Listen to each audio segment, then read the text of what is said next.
It seems dark clouds are gathering over relations between the UK and Spain. London's considering unprecedented legal action over Madrid's lengthy checks at the border into the British territory of Gibraltar.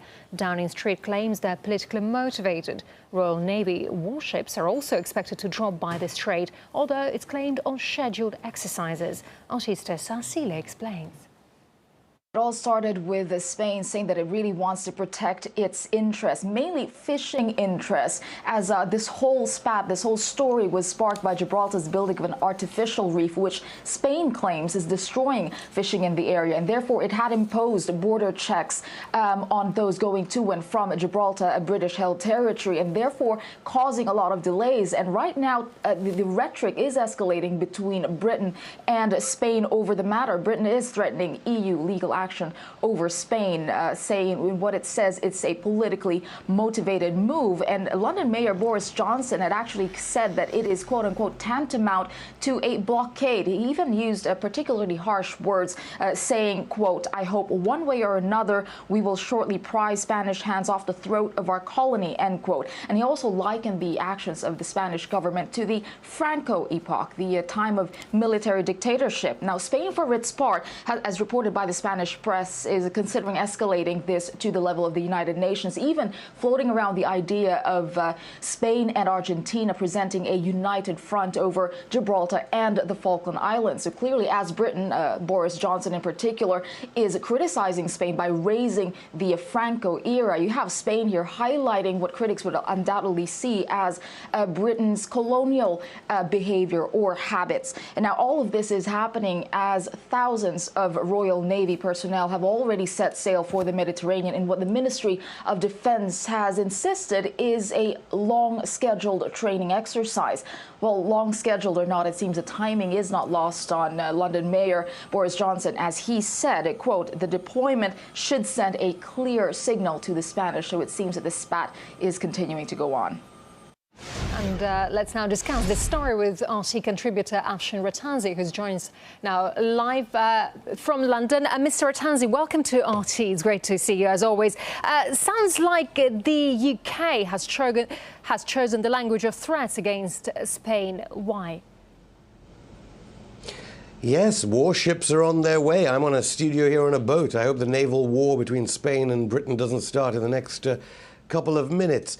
The questions being raised here by the Royal Navy are, do we even have a navy? It's only in the past couple of weeks that the Ark Royal has been scrapped for razor blades and to make old cans. And here 3 warships are set off for Gibraltar Harbour as a show of strength, although some experts saying this was a scheduled stop of Britain's warships in any case. But of course, we know that a sign of naval force is theoretically supposed to help the hand of the British ambassador to Spain when he talks to the Spanish government. Incidentally, he's the state broadcaster here, the BBC's main presenter's brother, Mr. Paxman. And talks are going on, but of course there are other serious issues related to tax, because Gibraltar is a tax haven.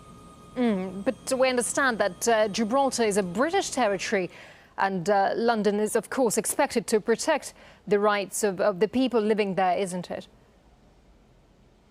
That's right, and Gibraltar's growth of around 8% GDP shows it's doing a little bit better, quite a lot better than the economies of Britain or Spain.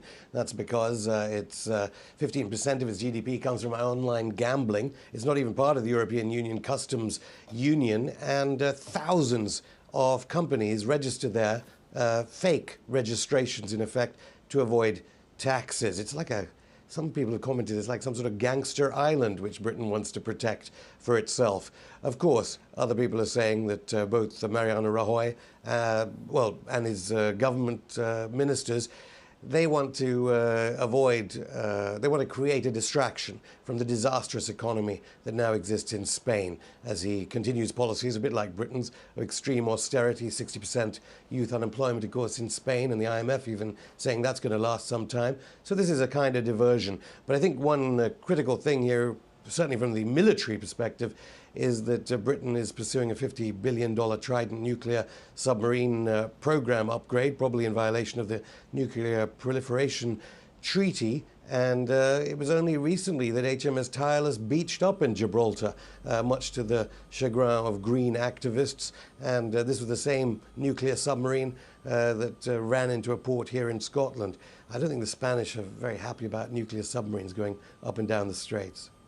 And finally, in your opinion, how serious will the consequences of this conflict be?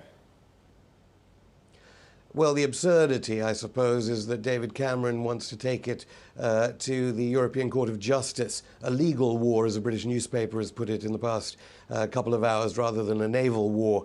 And it was only a couple of weeks ago that David Cameron here and his Home Minister were trying to pull out of the European Court of Justice, trying to avoid the obligations of the European Court of Justice. And here they are going to spend more money and try and take it up there. The European Union, I don't know whether they're slightly joking about it, said that the monitors will be sent to Gibraltar to monitor what exactly is going on with this